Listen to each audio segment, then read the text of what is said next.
Welcome back to Pittsburgh Home Garden, where we're talking about 6 different summer varieties that you should be thinking about sowing right now. So even though we are still deep into the trenches of wintertime, at least up here in Zone 6A, it is time to really start thinking about your summer garden because so many plants take so much longer than what we think. I've been doing this for 4 years consistently, and every year I am still so late on different plants. And this year I want to help you not have that same mistake. So number one, we're going to talk about your teas. No one ever brings up your teas. And here specifically, I have some hibiscus, which is an amazing tea, an amazing herb. It's really funny how that grows, so I'll be doing a whole grow guide about that. I also have some borage here, which is a very earthy kind of plant and just a beautiful grow within itself. It takes a very long time for these tea plants to mature to the point to where you're actually harvesting and then drying out, the parts of the plant to make the tea. Your bergamot, same deal, very beautiful plant. I have a bunch of lavender. I feel like lavender is a plant that people think grows fairly easy, but it's so hard. You need to cold stratify it, leave it in your refrigerator for about a month because the seeds need that temperature.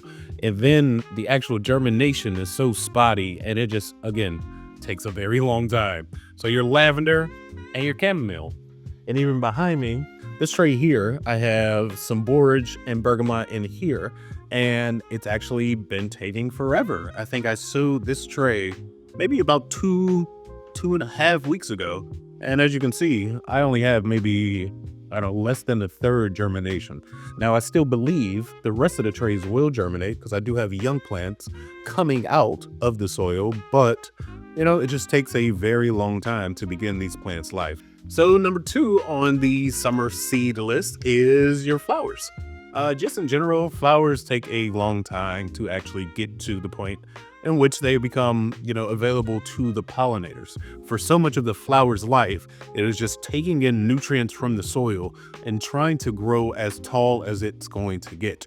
That is why, at least for myself, I don't usually see my flowers begin to pop off until mid-July, and by that time, I'm always kicking myself because I have these tomatoes, these cucumbers, these squash that needs pollinators around, and none of my flowers are up kicking.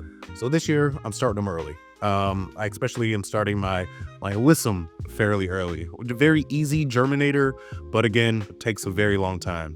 The marigolds, great trap plant, as well as the alyssum. I am growing a lot of trap plants, which I will be explaining in some later videos, but essentially for all the negative pests that, bother your cucumbers and your squash, those pests can be more attracted to different flowers like your marigold and your alyssum. So you want to get those going super early so they can be very abundant throughout your yard. Number 3 on the summer planting list, we're going to talk about some herbs, specifically your bee balm and your rosemary. Both plants gave me hell last year because I did a super late sowing, probably at the top of May, and I didn't see any results until the end of August almost. The back of the packet says that it takes, up to 90 days for your rosemary to become available and 45 to 70 days for your bee balm. Like, that's as much time as the cable people give you from when they're going to show up at your house. I could be there between 8 a.m. and 8 p.m. maybe, so it's like, you want to start this as early as possible. Your bee balm is an amazing herb, an amazing additive to different foods, different meats. And of course you can use it in teas and such, but I love it on my meats. And for it to be available in the garden by the time that I'm, cooking outside, getting on the grill, I need to start this early. I probably should have started it last week, but that's why we're here today. All right, so number 4 on the summer planting list that you should be sowing right now is actually your peppers. Peppers are something that are notoriously slow germinators, at least for me. This year, I've cleaned up my act and I actually have a ton of germination with my peppers because I've been leaving this tray actually on the radiator. It needs such extreme heat to get these babies going to where in years past, I just like couldn't get it right. It wasn't necessarily about the humidity as much as it was about the heat. So the other peppers that I'm actually starting right now are your Bajío pepper, which I've actually never grown. I've tasted down in Mexico. Delicious pepper. I have my eggplants in here because you want to start your eggplants as well. I guess this should be on the list. Let's restart this. Peppers and eggplants, number 4, because they're kind of like the same plant. At least they grow very similar. You know, they require the same amount of heat. Your eggplants are a bit faster than your peppers as far as germination, just because the seed actually isn't the same. But as far as it to be a healthy grower, you know, your eggplants take a very long time. And I also have a packet of some seeds that I saved from my peppers from last year. I couldn't tell you what variety it is, but they are homegrown pepper seeds.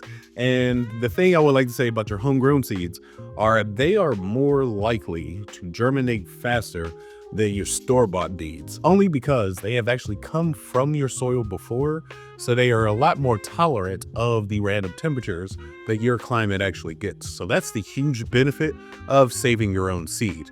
I figure what better time to give an update on the overwinter peppers than now. These are the same peppers that have grown from my garden. You can see the whole overwintering process in this video that I'll link above. But it has been, 5 months since these babies have been out of the ground. And look how well they're doing. I mean, there's new growth happening on so many of them. I've had to take off little flowers because when you're overwintering, you want to keep them dormant. So any type of foliage you certainly want to take off. But as far as I can see, I mean, I probably have an 85% survival rate. I'm a little sketchy on this little one over here. There's one over here that is a little bit more brown than everybody else. But other than that, I mean, these things are so woody and mature and just like ready for the spring. So this is actually, you know, the great benefit of overwintering your peppers, because as soon as it gets hot, you know, I already have 2-foot tall plants ready to just get back in the ground. Number 5 on the list is actually your alliums, your onions and your leeks. For most gardeners, onions are one of those plants that you think of as you put in the ground and they'll just show up. You know, they're such easy germinators. You don't really have to think about them. And even if you leave them alone and they don't get much water, they still will grow. The problem is they won't grow to the size that you actually would want. You know, for me up here in Zone 6A, because I'm in the Northern Hemisphere, I have to get long day onions, which are, you know, meant for us up here during the summertime and are very long days. As you get closer to the equator, you go from long day to intermediate day, which is kind of like that middle of the country.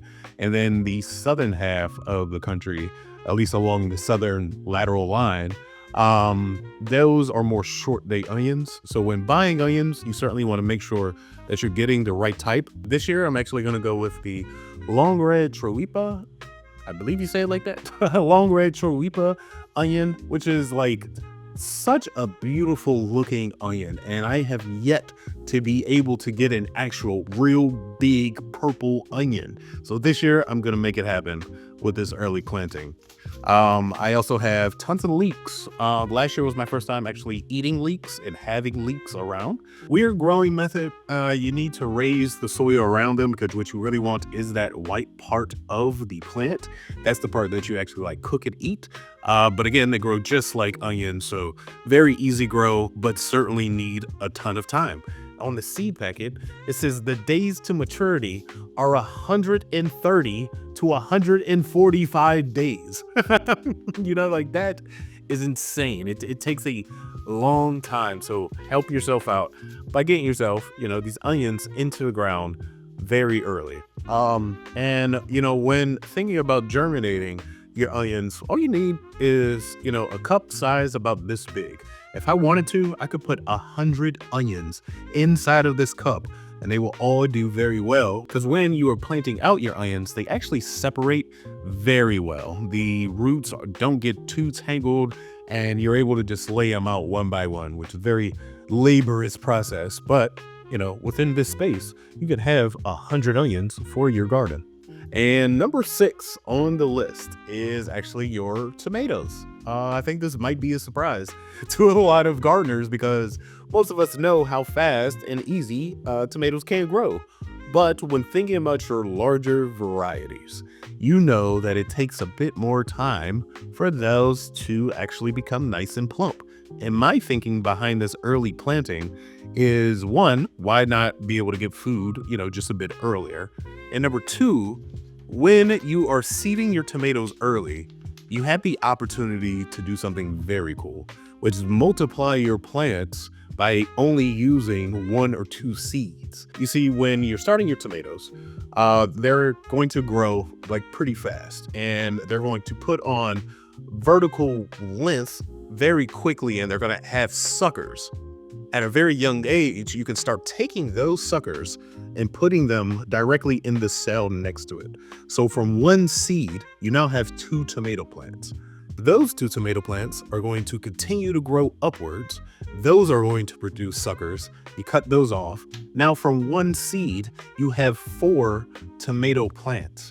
And it only happened because you started your seeds very early. So here I have my San Marzanos, which classics. I have a pink oxheart, which is this huge, beefy tomato. I love having them. And somewhere around here, I also have some deep Cherokee purple tomato seeds that are homegrown. So those grow very quickly for me.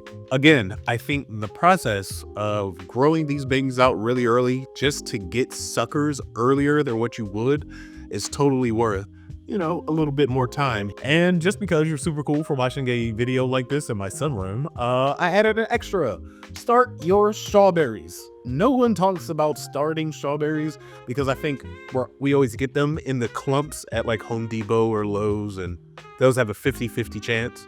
But if you want to grow strawberries from actual seeds, you need to start them right now. Strawberries are something that need a bit of cold stratifying. So this packet has actually been in my refrigerator for the last 2 weeks because the seeds need to feel that cold so they can actually germinate. So now the next process for me is getting these babies to actually come out of the soil and then giving them all the time and space that they need so they can actually start producing those nice long runners. But that is going to take probably over 100 days. The seed packet says 110 days.